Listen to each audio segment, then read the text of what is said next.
വലൈക്കും അസ്സലാം വറഹ്മത്തുള്ളാഹി. ഒരു ചോദ്യം. സഅയ് ചെയ്യുമ്പോൾ മേലെയാണോ താഴെയാണോ ചെയ്യേണ്ടത്?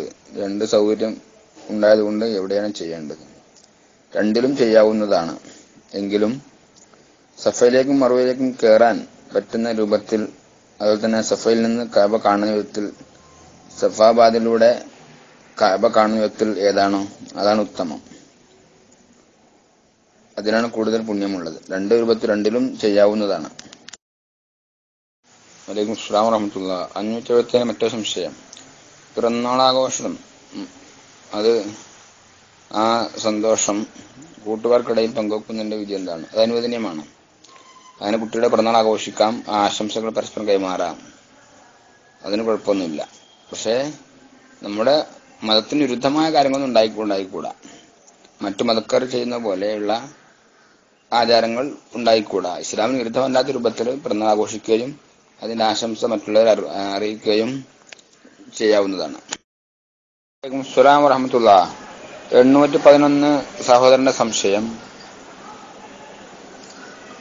നായകൾ സിറ്റൌട്ടിൽ കയറി വർഷകാലത്ത് നനഞ്ഞ നായ കൊടയും.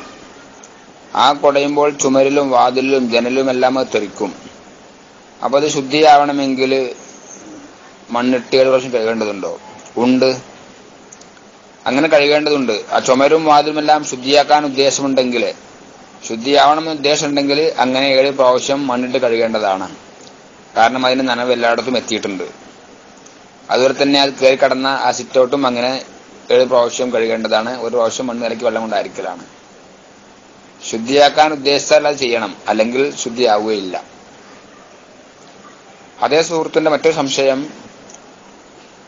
വെള്ളമല്ലാത്ത വസ്തു കൊണ്ട് ശൗച്യം ചെയ്യുന്നതിനെ കുറിച്ചാണ്. വെള്ളമല്ലാത്ത കല്ലുകൊണ്ട് ശൗച്യം ചെയ്യാം, മനോഹരം ചെയ്യാം. ആ കല്ല് പോലെ തന്നെയാണ് ഉറച്ച എല്ലാ സാധനവും. ശുദ്ധിയുള്ളതായിരിക്കണം, അത് ആദരിക്കപ്പെടുന്നതാവാൻ പാടില്ല, നജസിനെ വലിച്ചെടുക്കുന്നതായിരിക്കണം.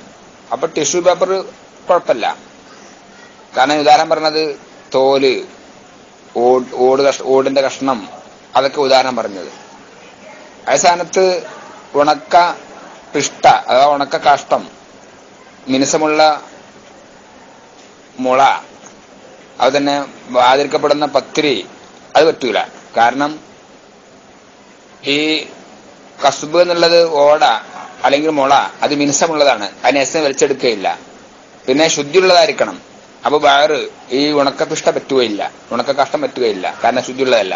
അത് തന്നെ ഹുബ്സ്, റൊട്ടി അല്ലെങ്കിൽ പത്തിരി, കാരണം അത് മുഹത്തറമാണ്, ആദരിക്കപ്പെടുന്ന വസ്തുവാണ്, അത് പാടില്ല. അപ്പോൾ നജസിനെ വലിച്ചെടുക്കുന്ന ശുദ്ധിയുള്ള ആദരിക്കപ്പെടുന്ന അല്ലാത്ത എല്ലാ ഉറച്ച സാധനവും പറ്റുന്നതാണ്, കല്ലിന്റെ സ്ഥാനത്ത് തീർക്കുന്നതാണ്.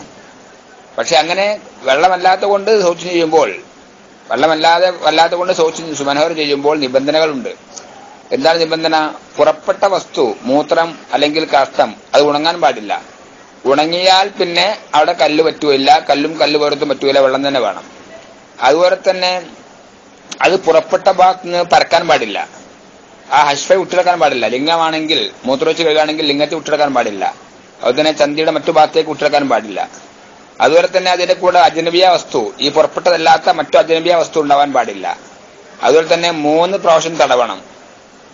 അത് ഒരു കല്ലിന്റെ 3 ഭാഗം കൊണ്ടാലും ശരി, അല്ലെങ്കിൽ 3 കല്ലുകൊണ്ടാലും ശരി, 3 തടവ് തടവണം.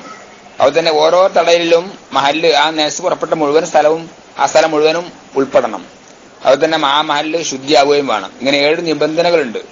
ഈ നിബന്ധന ഒത്ത അവസരത്തിൽ കല്ല് പോലെയുള്ള ഉറച്ച ശുദ്ധിയുള്ള ആദരിക്കപ്പെടാത്ത നെൽസിനെ വലിച്ചെടുക്കുന്ന ഏതുകൊണ്ടും ശൗച്യം ചെയ്യുന്നതാണ്.